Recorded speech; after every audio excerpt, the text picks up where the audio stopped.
Welcome to episode 87 of Stageworthy. I'm your host, Phil Rickaby. Stageworthy features conversations in Canadian theatre with artists of all stripes, from actor to director to playwright and more. My guest this week is Justin Miller, who will be performing as his alter ego Pearle Harbour in Pearle Harbour's Chautauqua at the 2017 edition of the SummerWorks Festival. If you're listening to this for the first time and you like what you hear, I would love it if you'd subscribe to the podcast. You can find Stageworthy on Apple Podcasts, Google Music, or wherever you get your podcasts. And if you want to drop me a line, I would love to hear from you. You can find Stageworthy on Facebook and Twitter at StageworthyPod, and you can find the website at stageworthypodcast.com.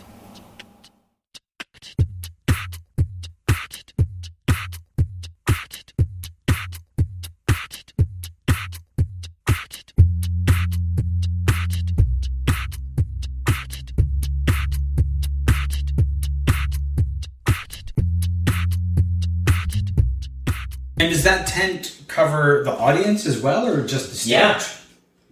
You are in the tent. Wow. Yeah. Yeah, it's pretty deranged. Oh, wow. So this is Pearle Harbour doing like an old-fashioned tent revival? Tent revival, yeah, that's right. It's an old-time tent revival for our post-truth world. And is this sort of like a revival in the way that, what's her name in Anything Goes is a minister and does like revival services, but they're like completely like sexy and scandalous? Or is it like, what kind of revival show? I can say without a doubt it's the sexiest revival show you've ever seen. Okay. I have no doubt. It's part revival, it's part cabaret, it's part tragic comedy. You are in and a part of it. You're being called upon. There are roles and tasks and sing-alongs, and the audience every single night affects the outcome of the revival, and they affect how we come together as a people, because every audience needs something different. Oh, okay. Yeah. Wow. Before we go too much deeper into the revival, I'm a little curious about the genesis of Pearle Harbour, why you chose drag as a performance medium. So can you talk a little bit about that? Yeah, absolutely. So I had been studying clown for a little bit, and was particularly interested in Buffon, which is a dark kind of clowning that kind of uses nasty satire to attack the things we hold most dear about ourselves, the worst hypocrisies that we can't even confront. Right. And I had just come off a production of Hedwig and the Angry Inch. Okay. Directed by my longtime collaborator, Rebecca Ballerin. And Rebecca is the number one ally with Pearle. She's been here from the beginning. And when I did drag, I noticed a couple things for Hedwig. One, I was surprised at how quickly off the cuff riffing came to me, interactions in character. And I was also amazed what people do for a drag queen, what an audience does. They open up their chest. They let you get in their space physically. They let you get in their space mentally. And just really allow you to kind of traverse all of these dark, rocky, edgy topics, and they love it, and they want more. I've thought about this for a while, because I didn't get why exactly it is. Why is it the makeup and the wig? What is it about this man playing an obviously outsized, exaggerated cartoon version of a wartime gal? And thinking, I think it's because it's a very instinctual, almost elemental relationship that audiences have to drag queens. I think drag queens are like the capital F fool of our times. Okay.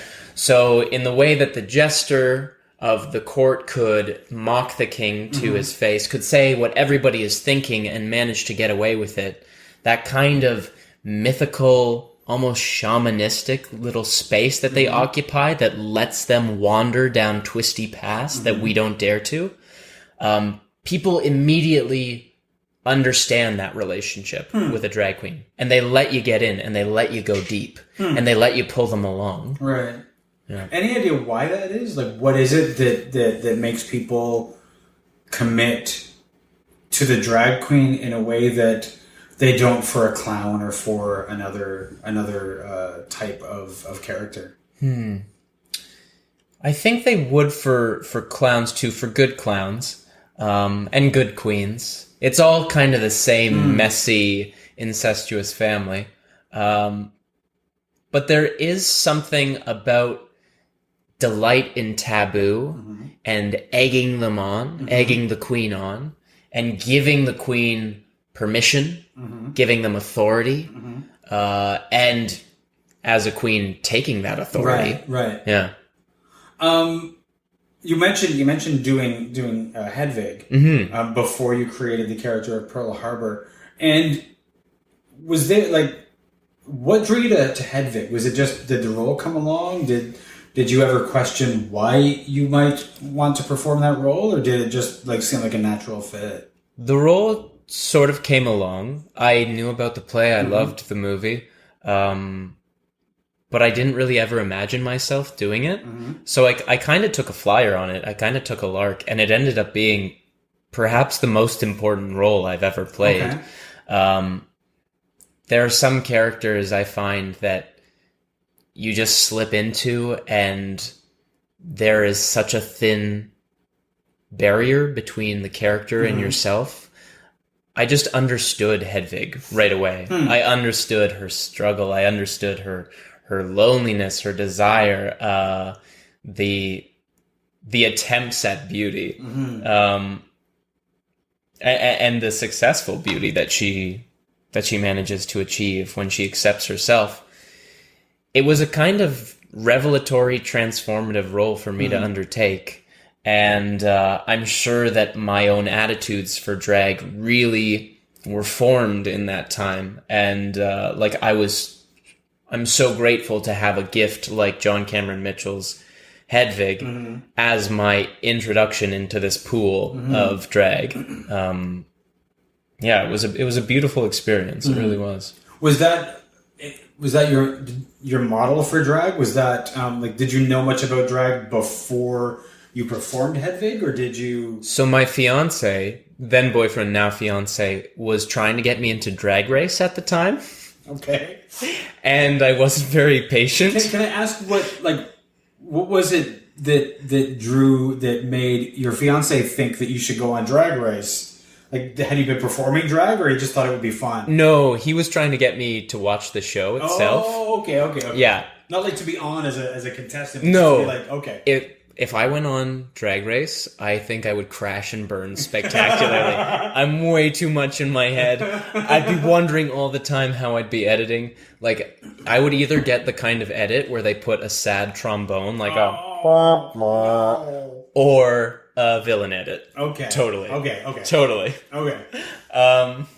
But I had never really had any exposure to drag before that point. I remember my parents watching Priscilla, Queen of the Desert when I was a kid, but I was not pulled into it. Right. I remember seeing Dame Edna on Just for Laughs and things like that. Yeah. But it really wasn't until Hedwig, until I came at it from a sort of backwards angle, that I realized what an incredible tool it is for being truly present and with an audience. Right. Yeah. And so did you get that from Drag Race? Did you get that from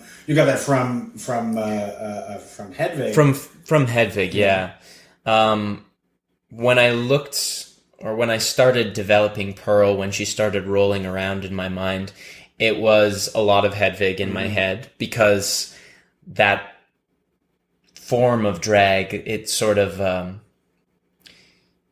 it does something a little bit more, I think, when you are able to speak to really universal human experiences of loss and loneliness and suffering and hope and love and the strength just to endure. Right.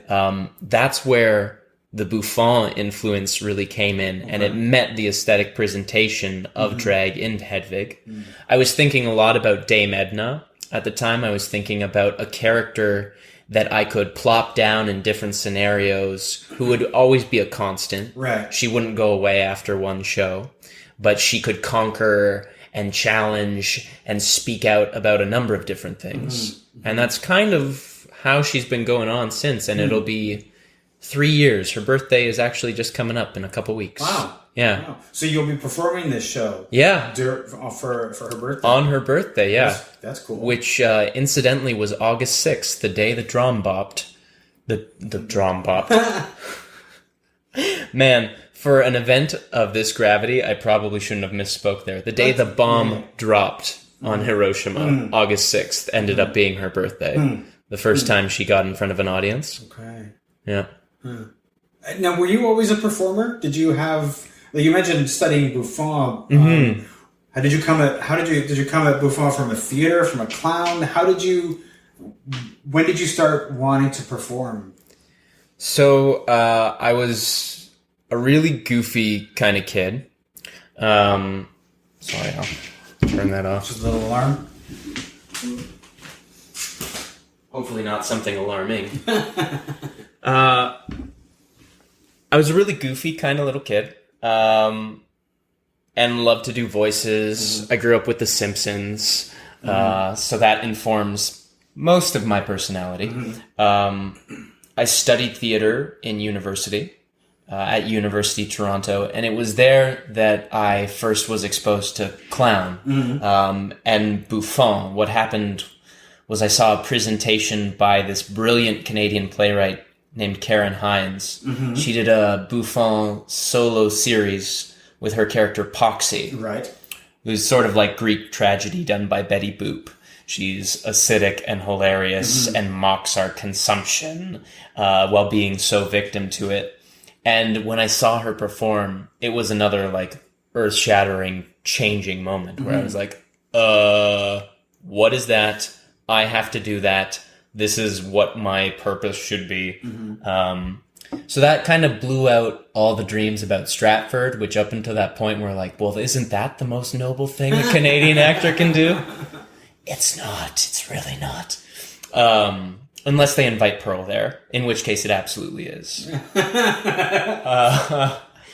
So from that point, I really got deep into the clown world. I studied with John Turner, who is part of Mump and Smoot, this amazing Canadian horror clown duo, up at the Manitoulin Conservatory for Creation and Performance.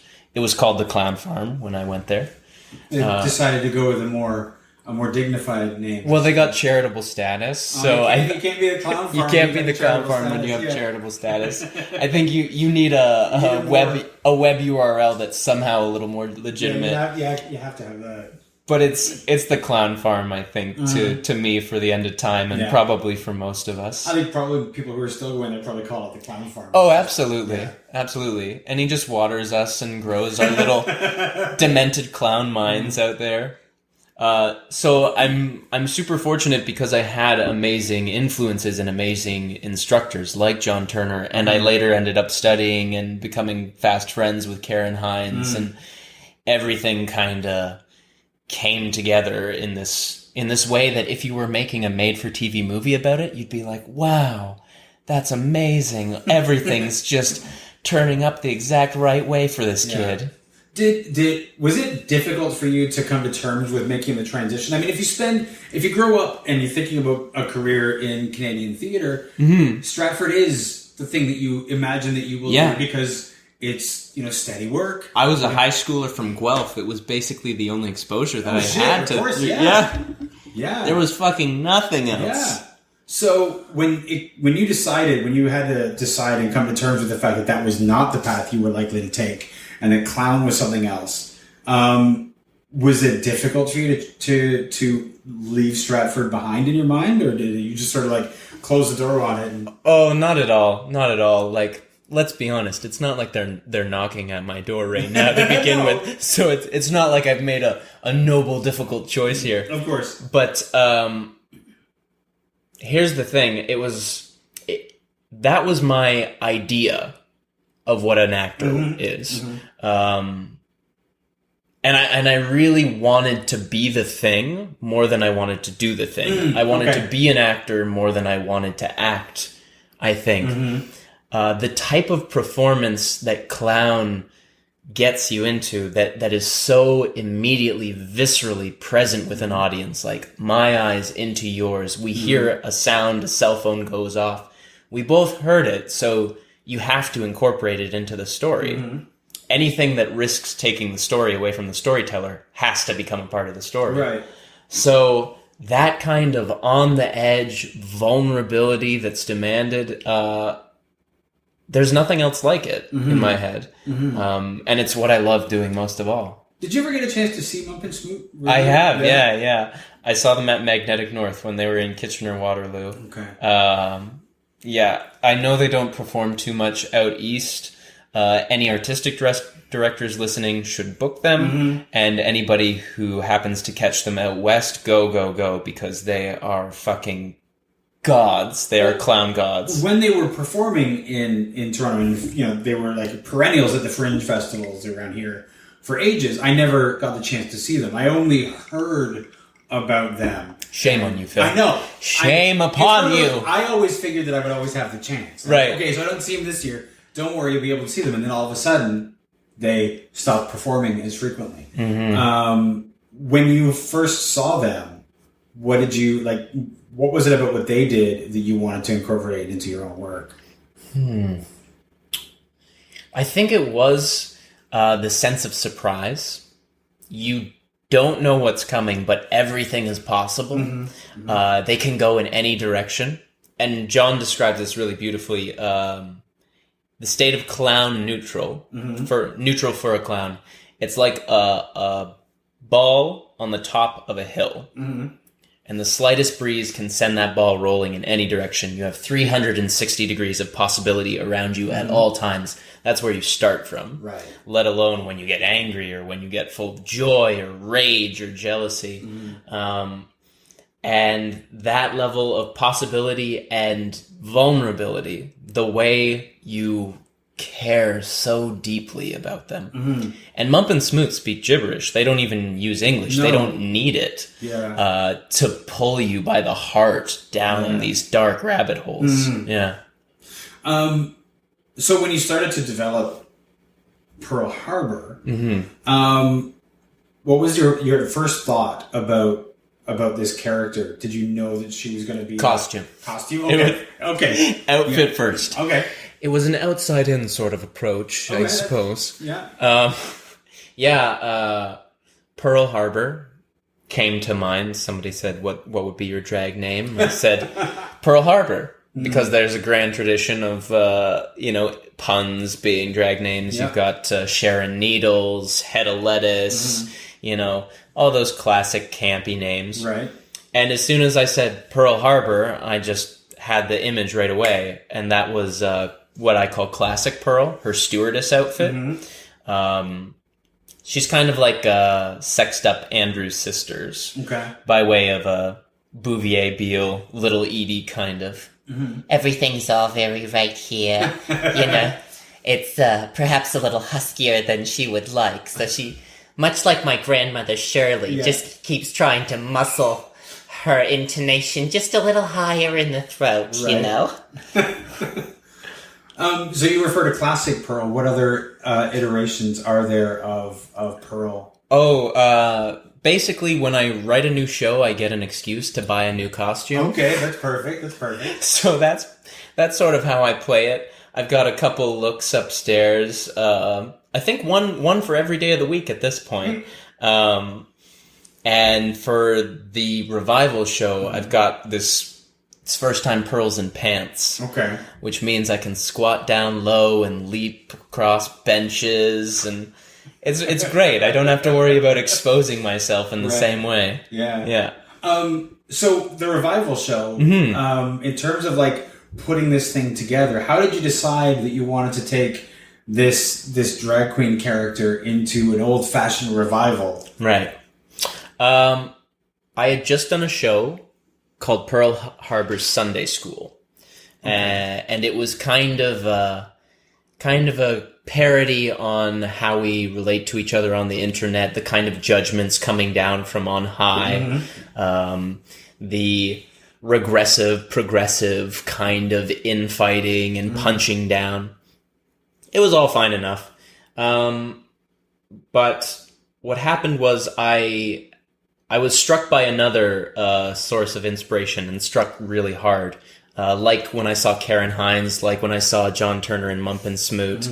I went to New York and saw a performance artist called Taylor Mack do a 24-hour concert. And he's a drag queen as well, but when I say drag, I don't mean like female realness.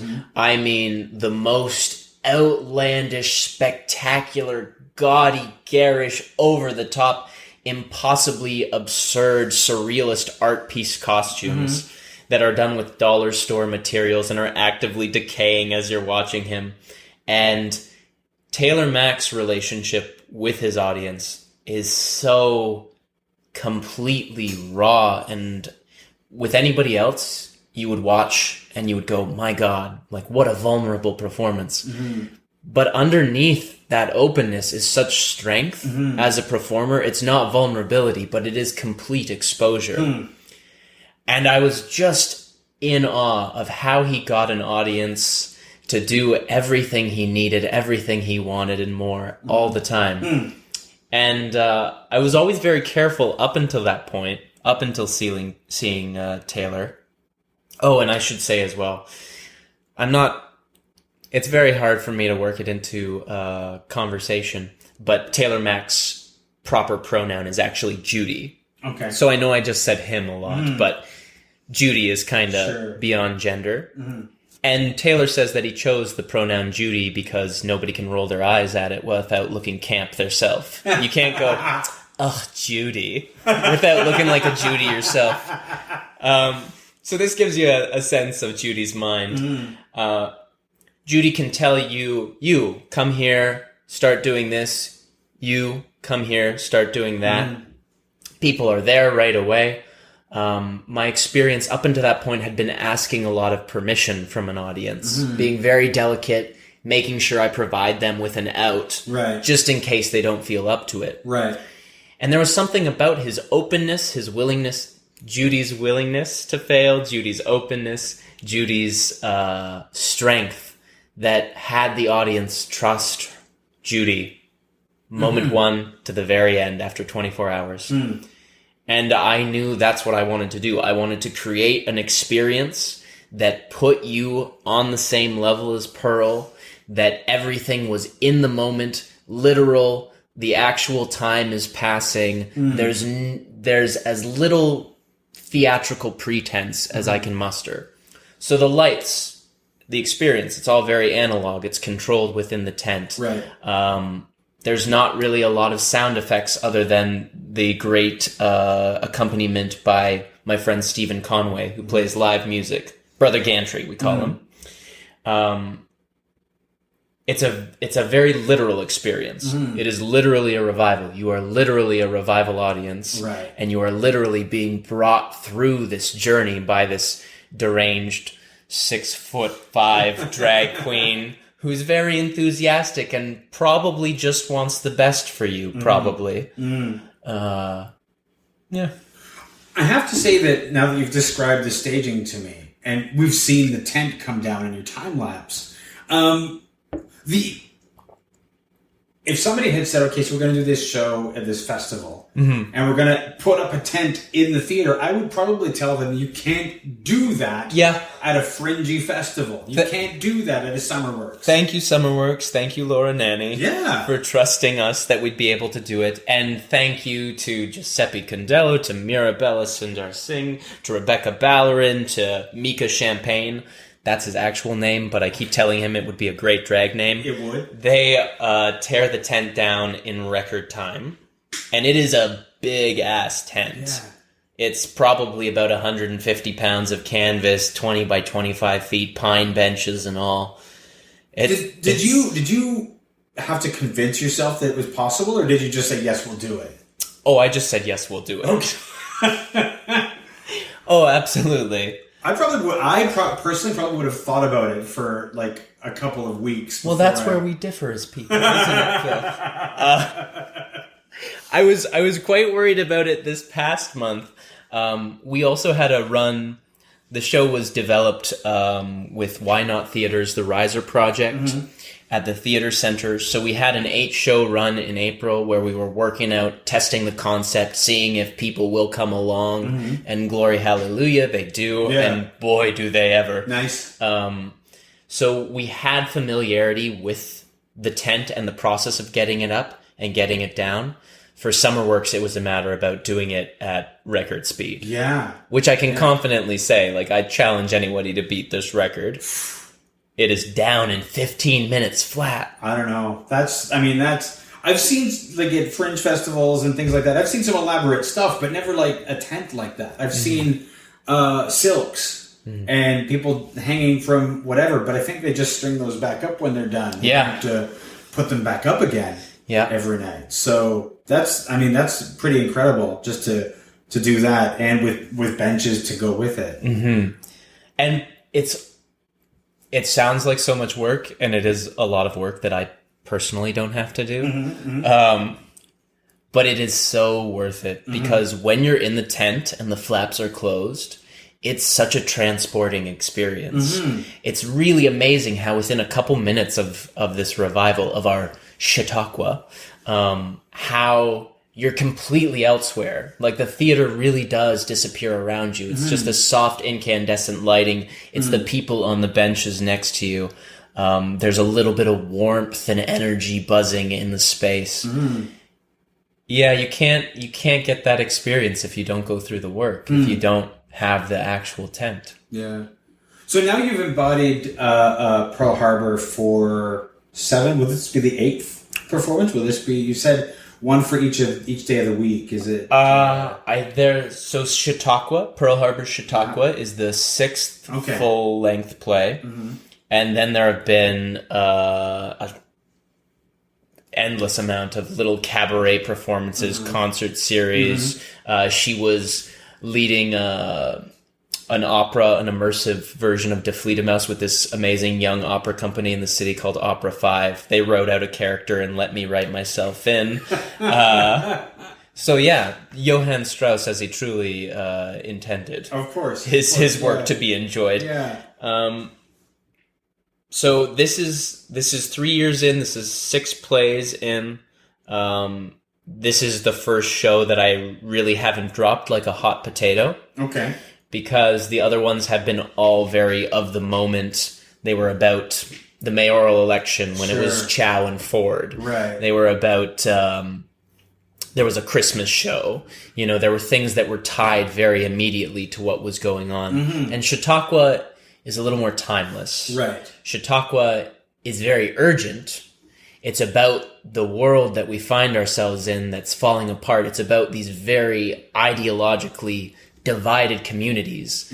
You have your truth, I have my truth, and it kind of asks, where can we come back and meet at the truth?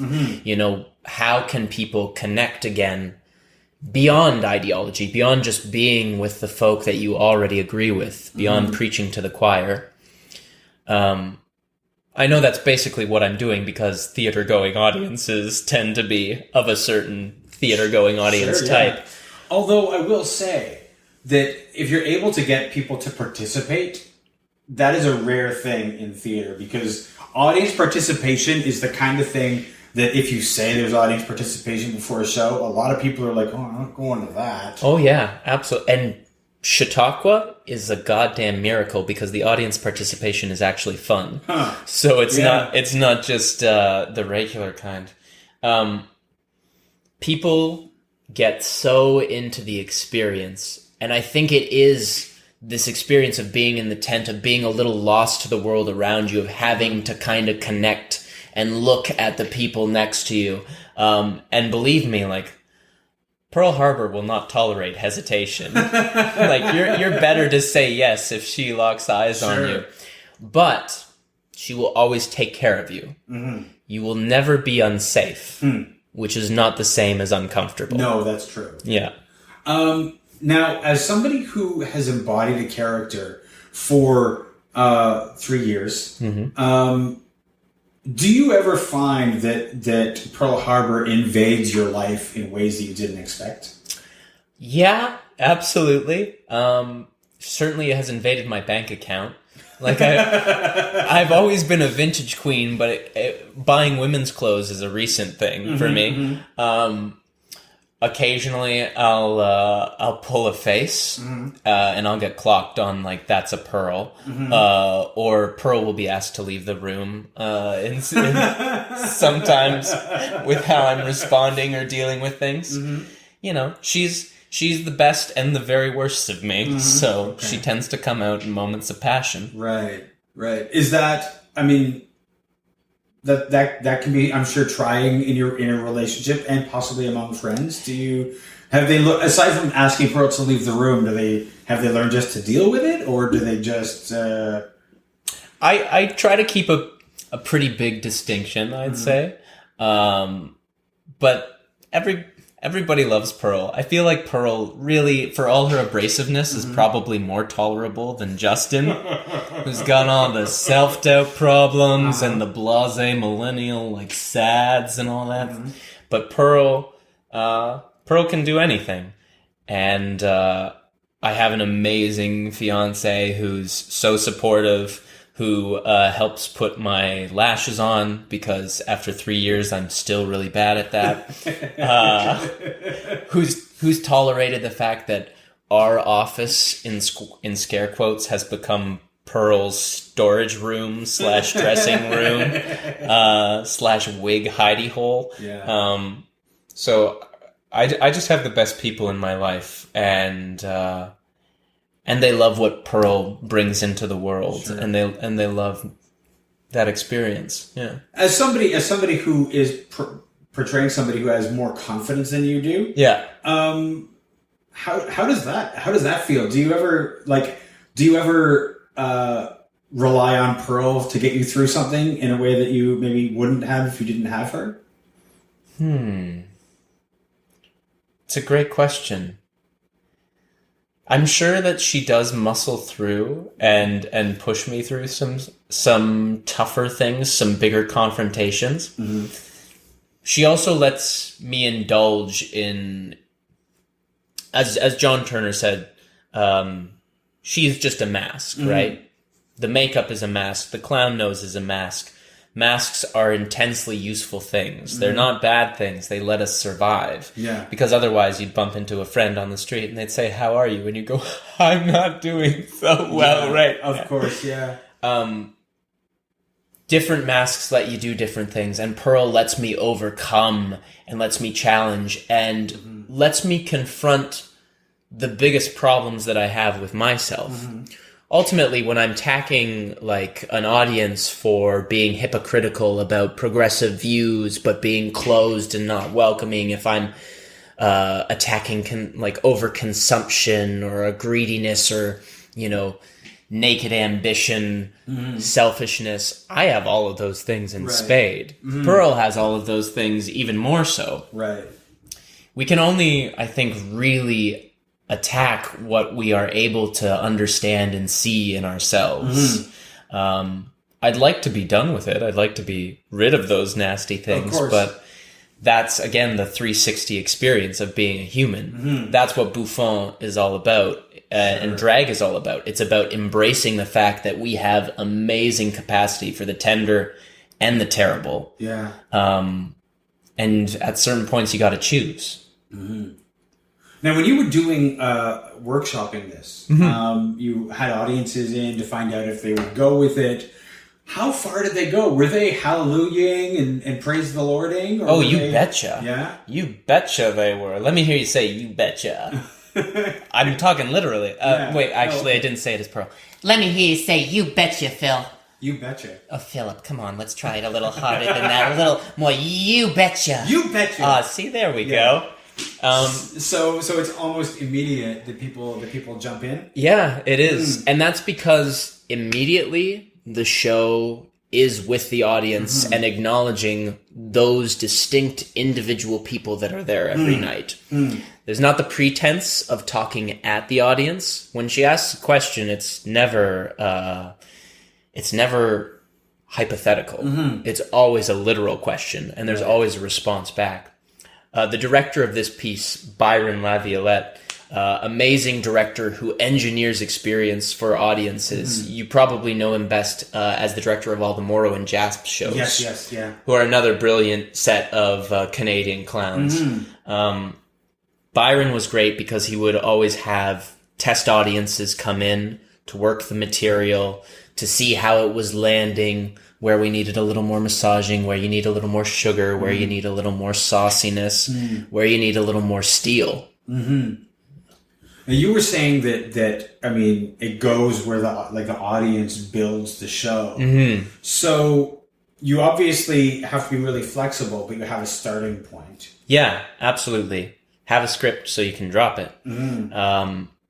Within the action of the Chautauqua, and Chautauqua was this old type of revival touring show. It was really popular around turn of the century in America, and they would have lectures, they would have musical numbers, they would have Chautauqua dramas and morality plays and things. So there are like contained little units that make up the show, and then within those units, you can let audience off the chain a little bit. You can let them wander and see where they're gonna take it. So you know when an audience deviates, where you can take them? Oh yeah, I can pretty confidently bring it back to where I need it to be.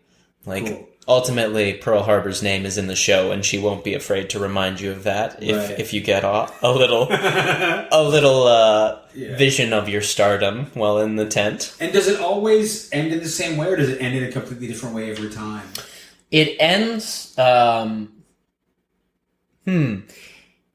form is always the same. How it ends. Yep. But the feeling of the ending is going to be different because of the experience that you've just had, both you as a collective and you as an individual. And you share this final little beautiful moment with Pearle just before you leave. And that is a moment of complete vulnerability, of complete openness, of looking at each other and knowing we've gone through this thing and it's never going to be like this again because you're not going to be here and they're not going to be here. And everybody else has brought their own presence, their own issues, their own joys and fears into the tent.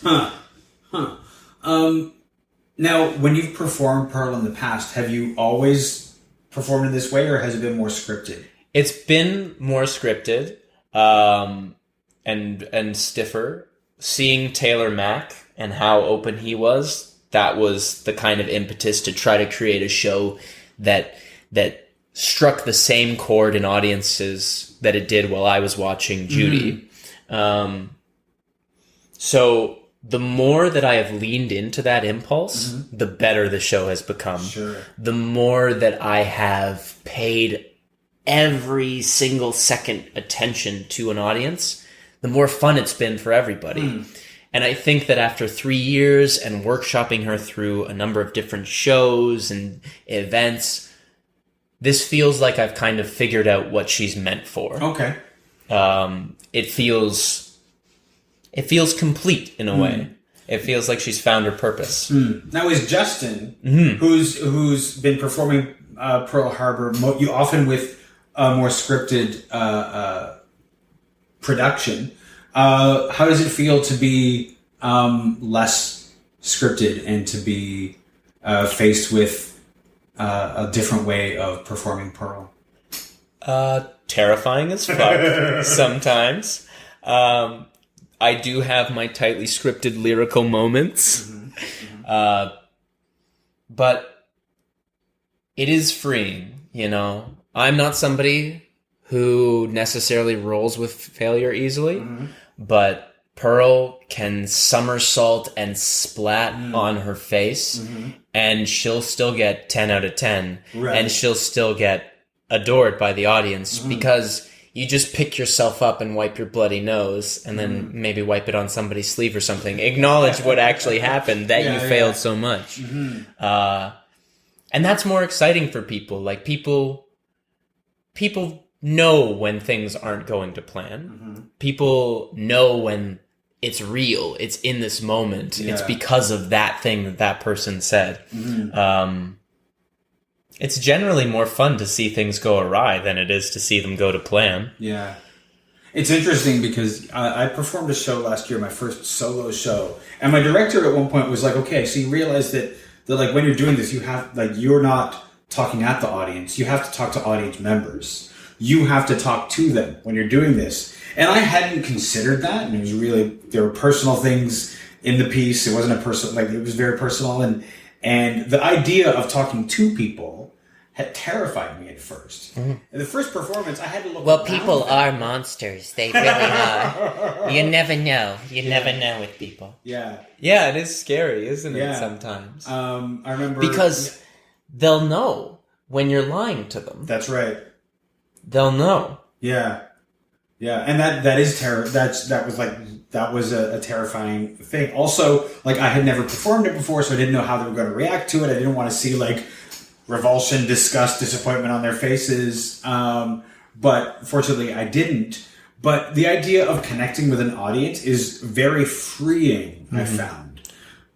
What's the thing that surprised you most, you found? How easy it was. Oh. How easy it was and how much you could draw them in by doing so. The first performance, it was not that awesome because I couldn't look at them. I was just trying to remember everything, so I cheated and I looked around everybody. Right. But the second performance, making eye contact with everybody, it changed everything. And it was easier to go with the flow, and this person is laughing, but they keep laughing, and so now we react to that. Or these guys somehow came in late to a Fringe show, so I gave them shit. And, like, it was so much easier just to roll with things once I connected with them. Yeah, absolutely. And they'll give you power, and they'll fuel you that way. Yeah. My favorite thing, my very, very favorite thing, is when at the same time somebody in the audience laughs and somebody gasps. That's the kind of humor that really excites me. That's the kind of thing that Pearle is able to do because as a drag queen, she can touch on taboo. She can go real, real dark. Right. Those are my favorite moments. Yeah. Is there anything that you want people to know about the Chautauqua show, about this show, what they should know coming in, or why they should come and see the show? I mean, I'm sold, so... Like me, I'm like, this is like... Phil, you are just so sweet to me. For me, this show Phil's sold. Why aren't you? Why aren't you buying a ticket right now? www.summerworks.ca/artist/Pearle-Harbors-Chautauqua. We'll link to it. We'll link to it. But is there something that you think people should know or you want them to know about the show?